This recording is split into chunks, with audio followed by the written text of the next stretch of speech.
Hello everyone, good morning. Welcome to Jew Life in the Philippines. Today is a Monday and back to work na naman tayo. So nandito kami ngayon sa Zoom, Trinidad. At dito kami sa property ni Ma'am Elsa. And meron kaming natuba nga saging. Natuba means is naputol. So ito yung pinaka-dabig namin na saba. Yan siya Hinog na siya sa puno. So kuan siguro nan kung straight lang ang wala lang sobra init sa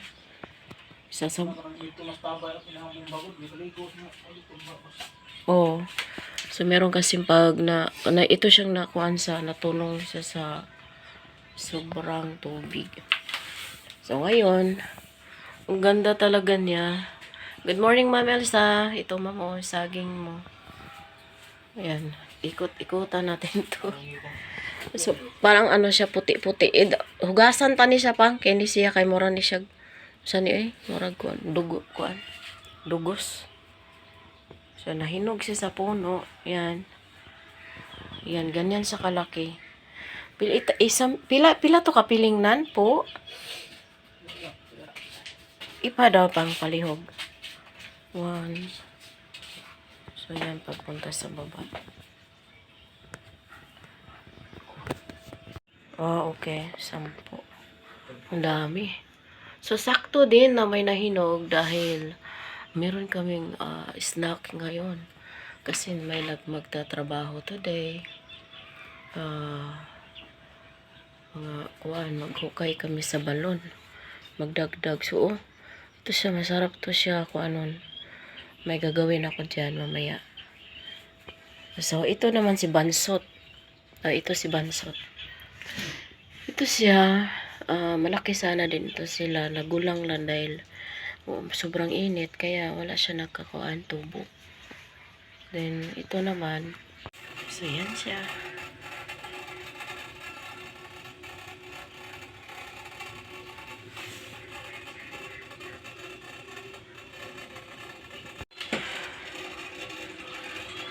Mao ni pangsabong sa unas Trinidad unta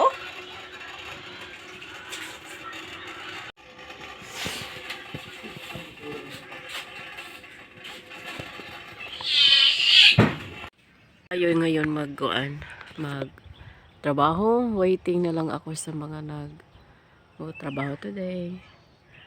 At salamat naman yung mga papaya namin survivor talaga.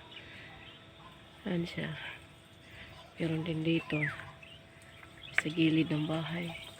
Ito siya, nakasurvive ito siya sa amin. Ginugulay namin siya. Lagyan ng sardinas sa manok. So ikot muna tayo sa paligid ngayon kasi meron kaming trabaho. Then yung mga tubo namin malaki na. Pwede na itong makain. Pero ipalipat ko to siya kasi ayokong malapit sa bahay. Gusto ko sa sa kabila. Pinaano lang to siya namin parang siya lang yung pinatubo lang. So good morning mga tanim. Kayo na naman ang maalagaan ngayon. So kahit papaano sa sobrang init, survive, pero yung isa namatay. Yung doon patay siya. Ito naman siya. So ngayon magbawas kami nito. Nabasa namin to, ililipat namin sa kaang yung iba. Ito rin bawasan namin. Kasi para makuha na siya. Dahil marami ng tubig. Uulan na rin. Then papadagdag kami ng sa tabay. Then mag-trim ako ng bonggabilya para itanim doon sa kabilang area yung mabahay. At si Dodong nagdilig. Kahit umulan, yung ulan kasi hindi pa siya masyadong totally nga nagtuhok ba. So, inano din niya yan kasi para Oy. Oo. So, ano din yan. Kasi kaya binilisan niya yung tubig. May magukay sa balon mamaya. Kaya kailangan ubusin lahat yung laman. Kasi bakag si Kalabaw, andoon mo na sa kabila. Mamaya na yun sila hiposon. May na siyang brasan ay lalom nan. Kay murag na siya kuan ba. Abutang lala siya kuan ay abono, urea. So, ito siyang natira.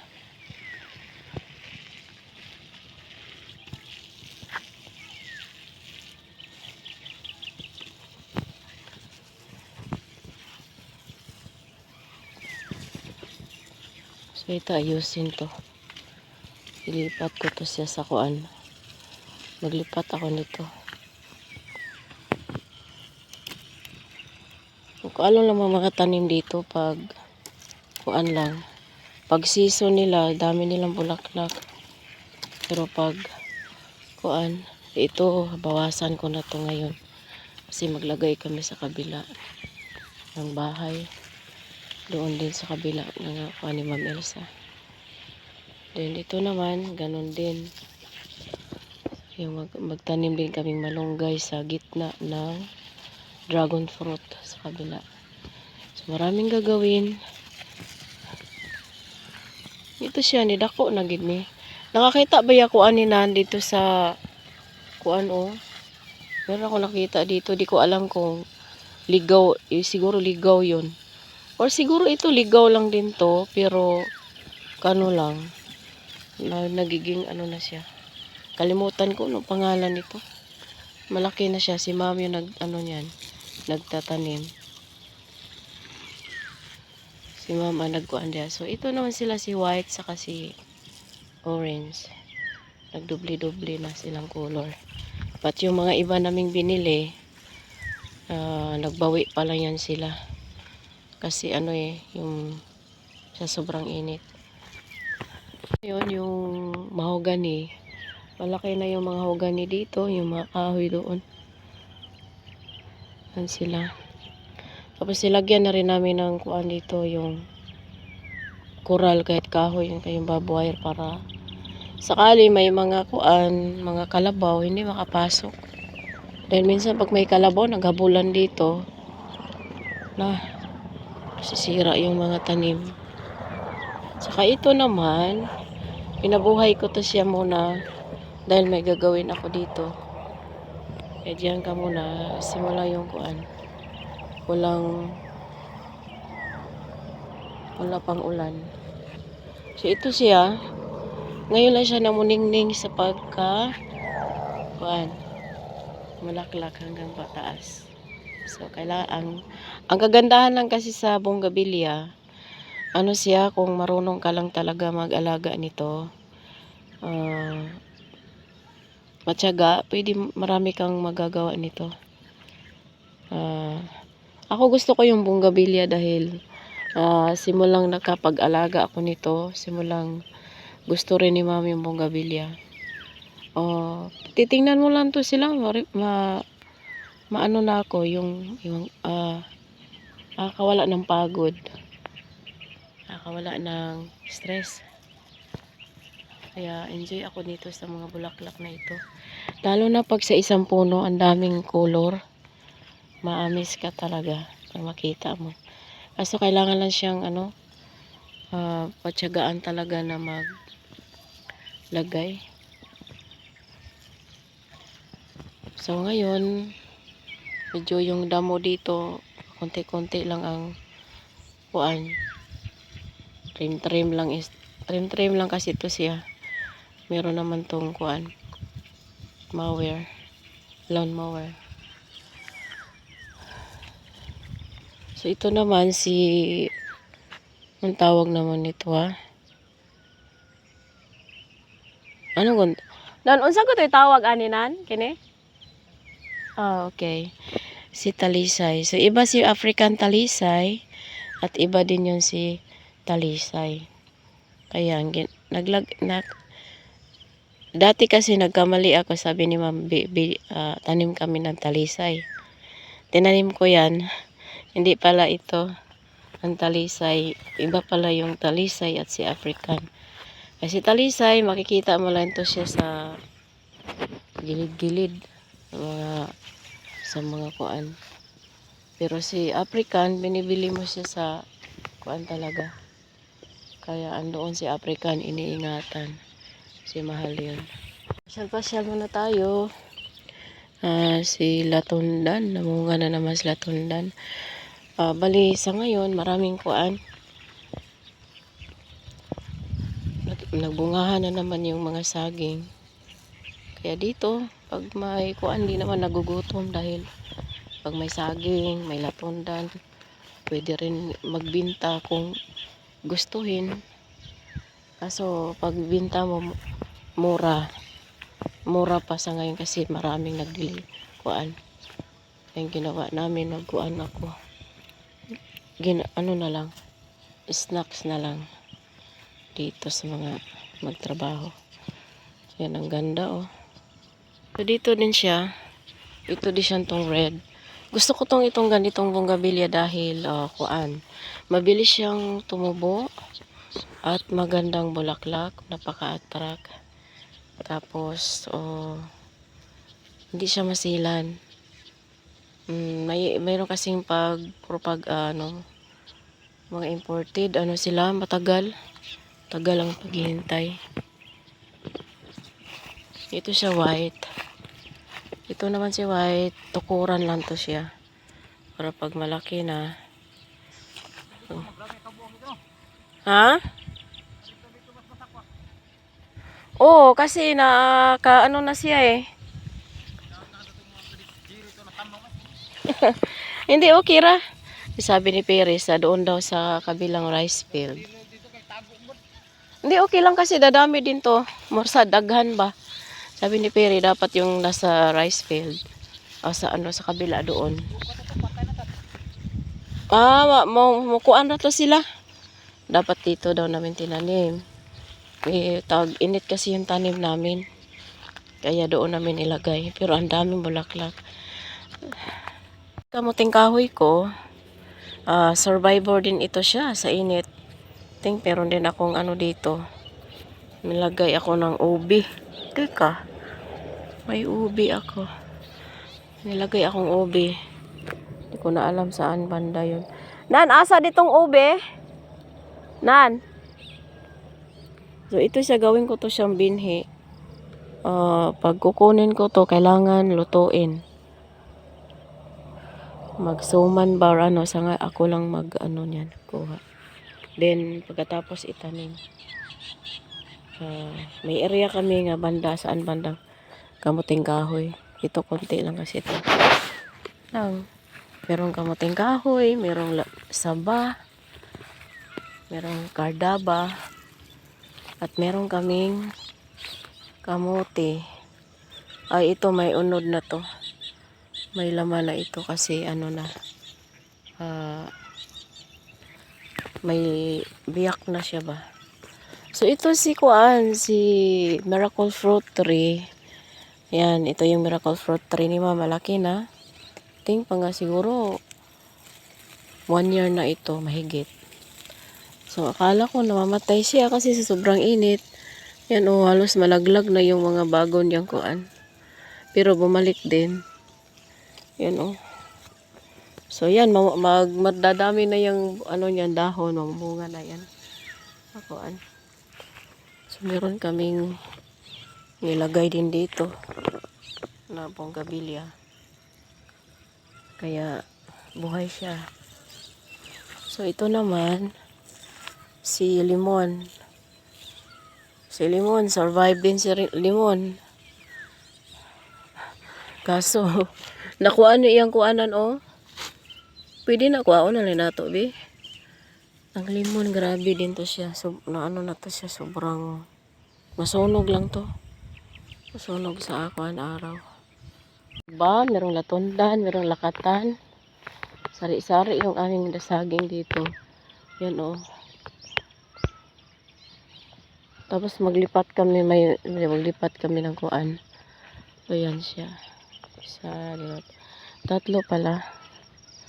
Tatlo dito, bali 5 pala sila.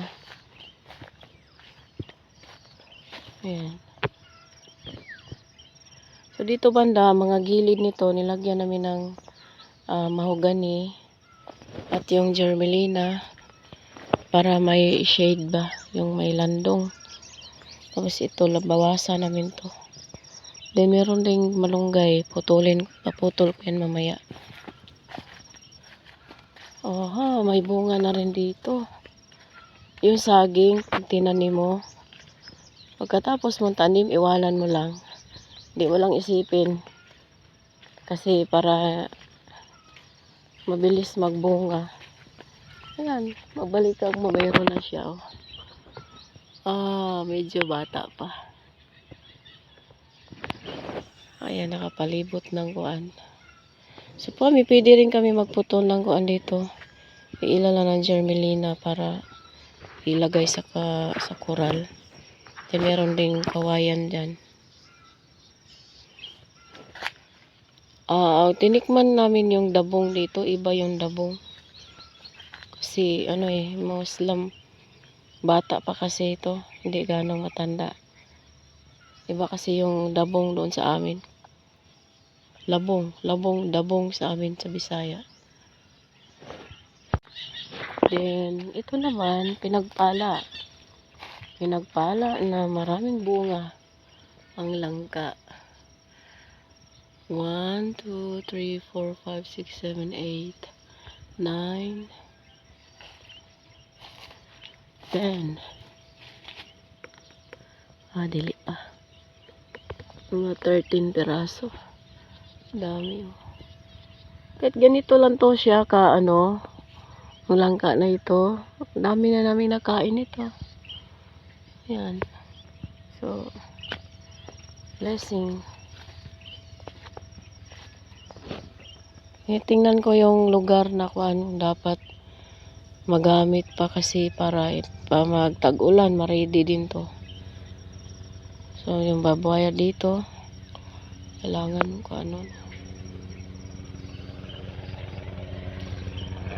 So, ang aga ng helicopter, oh. Ganyan yan sila. Mag-start morning. Matapos na yan mamayang hapon. Palagay ko may mga estudyante ba nag-training. Lang yan, dito lang yan sa Ubay. Dito lang sa malapit. Nag-training ng piloto siguro.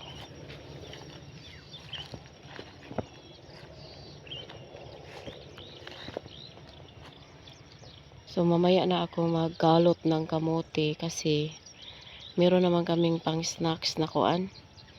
Ano si pangalan saging saba. So naka-save kami.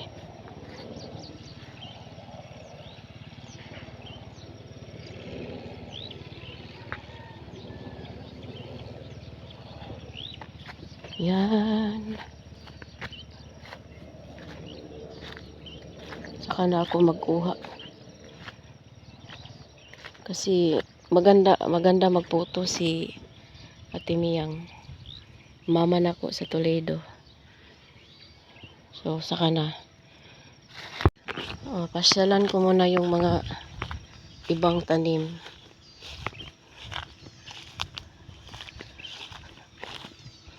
So ito siya si mangosteen. Survive din si mangosteen.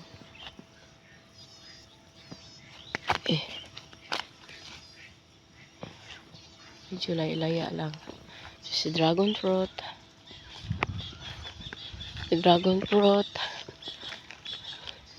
Medyo lang sila. Bawi na sila konti ngayon. Nakahigop ng tubig. So ito naman si kamyas. Nagtaka ako ni kamyas na kalbo. Bakit isa walang kala ko namamatay. Di ko alam kung namatay ba to siya. Pero marami namang Siguro bunga, mamumunga na siya. Ayan. Ang dulo. Ayan. Pangsigang. Sigang ng isda. Yan, dati kasi itong mga dragon fruit namin, maganda to talaga. Pero yung sobrang kainit, nilinis ko yung iba kasi parang may fungus, kaya panibago na naman to. Iniisip ko yung pag-uwi ni Ma'am, bumili siya nito ng kamyas, galing to sa Tagbilaran. Tapos yun, pagtanim dito, lang. Dito kasi mataba din ang lupa. Yung langka. Laki na. May meron ng pinya na anak. So, kailangan yan ilipat. So, ito siya. Kawawa naman.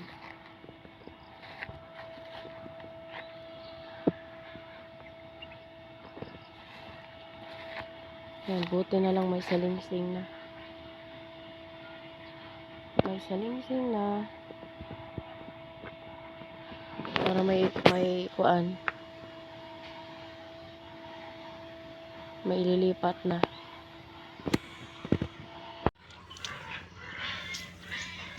Kuyawa sa iring, oy.